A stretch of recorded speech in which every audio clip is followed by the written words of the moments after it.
નમસ્કાર દોસ્તો, કેટલી હદ સુધી તાનાશાહી, કોના ઓર્ડરથી આ બધું ચાલે છે, કોના ઓર્ડરથી આ બધું ધમધમે છે, આજ સુધી એ સમજાતું નથી.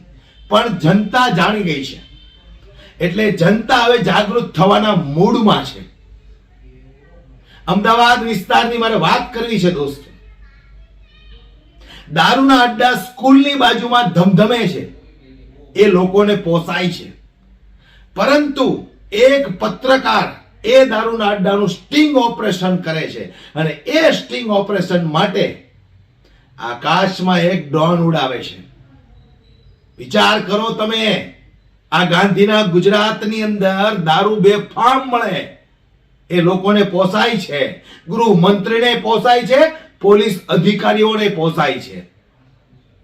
હવે એ પત્રકારે ત્યાં રેડ પાડી, લાઈવ વિડિયો શૂટ કર્યા, સોશિયલ મીડિયા પર વાયરલ કર્યા. કોને તકલીફ પડી?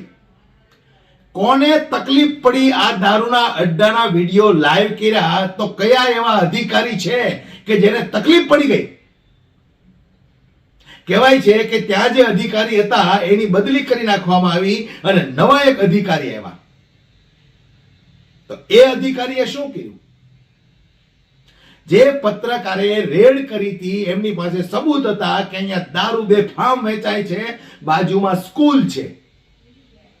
તો એ જ પત્રકાર ઉપર ગુનો નોંધી દીધો. અને કેવો ગુનો! આપણને આમ વાંચીને હસવું આવે એવો ગુનો કે ભાઈ એ સમયે તમે ડ્રોન ઉડાડ્યું તો એ ડ્રોન ઉડાડવાની મંજૂરી નહોતી. તમે કોને પૂછીને ડ્રોન ઉડાડ્યું? હવે એ ડ્રોનની અંદર વિડિયો શૂટ થયા હતા, દારૂના અડ્ડા જે ધમધમતા હતા એના વિડિયો શૂટ થયા હતા. હું આ જાંબાજ પત્રકારને સલામ કરું છું, જયમીન ચાંદેકરા જેવા ઈમાનદાર વ્યક્તિને. બાકી આપણે જોઈએ છીએ સોશિયલ મીડિયાની અંદર આ ભારતીય જનતા પાર્ટીની ગુલામી કરતા કેટલાક ગોદી મીડિયાઓ છે. આજે આ પત્રકાર ઉપર કેસ કરવામાં આવ્યો છે, વિચાર કરો તમે. અને એ પણ કોણે કર્યો છે? પોલીસ અધિકારીએ. અને કેવી બાબતે કે તમે ડ્રોન કોને પૂછીને ઉડાડ્યું? દારૂના અડ્ડા ચાલે છે એ તમામ લોકોને પોસાય છે, આસપાસના રહીશોને પણ પોસાય છે, બાજુમાં એના બાળકો ભણવા જાય છે, ભણી ગણીને મોટા થાય કદાચ દારૂના રવાડે ચડે તો એ પણ લોકોને પોસાય છે. પણ ક્યાં સુધી પોસાશે તમને આ બધું? જ્યારે તમારા ઘરનું બાળક દારૂના રવાડે ચડશે, ડ્રગ્સના રવાડે ચડશે, ચરસ ગાંજા અફીણના રવાડે ચડશે, અને ત્યાર પછી તમારી પાસે પૈસા માંગશે, તમે પૈસા નહીં આપો તો ચોરી કરશે, બીજા ત્રીજા ધંધાઓ કરશે, અને છેલ્લે જેલમાં જશે અથવા તો કૂતરાની મોત મરી જાય. આ બધું પોસાય છે, દરેક વાલીઓને આ બધું પોસાય છે. એટલે જ તો હસતા હસતા કમળનું બટન દબાવે છે અને કોઈ વિરોધ નથી કરતું. શરમ આવી જોઈએ આપણને લોકોને. કમસે કમ ગાંધીના ગુજરાતમાં દારૂ નથી વેચાતો એ વાત તો તદ્દન ખોટી છે, પણ જે જગ્યાએ દારૂ વેચાય છે નરી આંખે તમે જુઓ છો તો એનો વિરોધ નથી કરતા, એની ફરિયાદ નથી તમે આપતા. કોનો ડર લાગે છે તમને લોકોને? અને કદાચ તમે ડરતા પણ હોય, તમારી અંદરનો આત્મા જાગેલો હોય કે મારે ફરિયાદ કરવી છે પણ મને ડર લાગે છે, મારા પરિવાર ઉપર કંઈક આફત આવશે તો.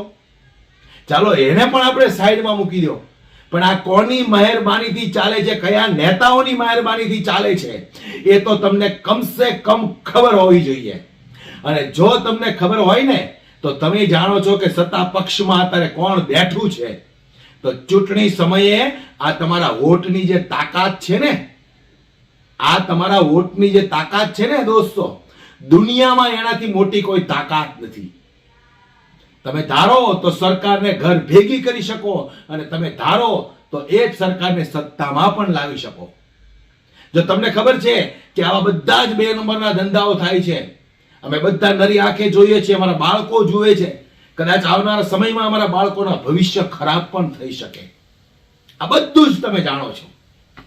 તમે ફરિયાદ ના કરી શકો, અવાજ ના ઉઠાવી શકો, અડ્ડાઓ બંધ ના કરાવી શકો, તો કમસે કમ વોટ સમયે આ સત્તામાં બેઠેલા અહંકારી નેતાઓને ઘર ભેગા તો કરી શકો કે નહીં તમે? આટલું તો તમારી અંદર છે કે નહીં સેન્સ કે ભાઈ ચલો આપણે કઈ ન કરી શકીએ, પણ આપણે જ્યારે વોટ દેવા જઈએ તો કોઈ જોવા નથી, તો કયા બટન ઉપર આંગળી દબાવી એ તમારી અંદર એટલું સેન્સ હોવું જોઈએ. નહીતર પછી એટલું યાદ રાખજો, આજે આ પત્રકારે જે નિડરતાપૂર્વક અવાજ ઉઠાવ્યો અને એક સ્ટિંગ ઓપરેશન કર્યું છે એના ઉપર કેસ થઈ ગયો, તો તમારી તો કોઈ દી મજાલ નથી, કોઈ દી તમારી અંદર એવી તાકાત નથી પેદા થવાની કે તમે પોલીસ અધિકારીઓને આ દારૂના અડ્ડાઓ ખુલ્લા પાડેલા બતાવી શકો. એક પત્રકાર ઉપર જો આવી રીતે કેસ થતો હોય, પત્રકારને ફસાવાની કોશિશ કરવામાં આવતી હોય, તો આમ આદમી, આમ નાગરિકની તાકાત નથી કે આ સરકાર સામે કે આ પોલીસ તંત્ર સામે અવાજ ઉઠાવી શકે. બચાવી લેજો, તમારા બાળકોની જિંદગી તમારા હાથમાં છે, એટલું યાદ રાખજો. તમારા બાળકોની જિંદગી, તમારા પરિવારની જિંદગી તમારા હાથમાં છે. જે દિવસે આ રવાડે ચડી જશે ને દારૂના, ડ્રગ્સના, ચરસના, અફીણના, એની તમારી પાસે બીજો કોઈ રસ્તો નહીં હોય રડવા સિવાય કે અમારથી કંઈક થતું હતું, અમારી પાસે વોટની તાકાત હતી પણ અમે અજમાવી નહીં. એટલે બચાવી લેજો તમારા બાળકોની જિંદગી. આ લોકોને કોઈની નથી પડી, ફક્ત એની ખુરશી સિવાય. એટલું યાદ રાખજો, કોઈની ચિંતા નથી એમની ખુરશી સિવાય. જનતા જીવે કે મરે, હું વારંવાર કહું છું, જનતા જીવે કે મરે એને એક ટકોય ફરક નથી પડતો. એને તો બસ બેફામ હપ્તા આવવા જોઈએ. દારૂના અડ્ડા ધમધમે છે તો ભલે ધમધમે, લોકો પીવે છે, ઘર બરબાદ થાય છે, પરિવાર ઉજળી જાય છે, લોકો મરે છે, ભલે મરતા, એક વોટ ગયો એ જ ને.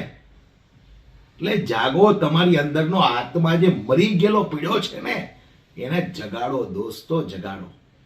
તમારી અંદર તાકાત છે, આ વોટની તાકાત છે. તમારી આ વોટની તાકાત આ અહંકારી ઘમંડી સરકારને ઘર ભેગી કરી શકે એવી તાકાત છે તમારી અંદર. પણ તમને લોકોને કદાચ ખબર ના હોય તો તમારી અંદરનો આત્મા જગાડો અને રાત્રે જ્યારે સૂવો ને ત્યારે 5 મિનિટ વિચાર કરજો, ખાલી 5 મિનિટ, કે આ સરકારની અંદર જેટલા નશીલા પદાર્થો વેચાય છે, બેફામ વેચાય છે, કદાચ આ નશીલા પદાર્થોના રવાડે આપણું બાળક ચડી જશે તો આપણે કોને ફરિયાદ કરશું? કોને ફરિયાદ કરશો તમે? સાંભળવા વાળો તો કોઈ બેઠું નથી. એટલે તમારા બાળકોની જિંદગી તમારા હાથમાં છે. એક પત્રકાર ઉપર આ લોકોએ ખોટા કેસ કરીને એને ફસાવાની જે સાજિશ રચી છે, હું દરેક ઈમાનદાર પત્રકારોને કહું છું કે તમે પણ નોંધ લેજો કોના ઈશારે આ બધું થાય છે. બાકી તો તમારે વિચાર કરવાનો છે દોસ્તો. તમારી અંદરનો આત્મા જાગશે ને તો જ આ અહંકારી સરકાર ભાગશે. વિડીયોને વધુમાં વધુ શેર કરી દરેક લોકો સુધી પહોંચાડો ને ફરી એક વખત એ જયમીન ચાંદેકરા જેવા પત્રકારને હું સેલ્યુટ કરું છું. જય હિન્દ.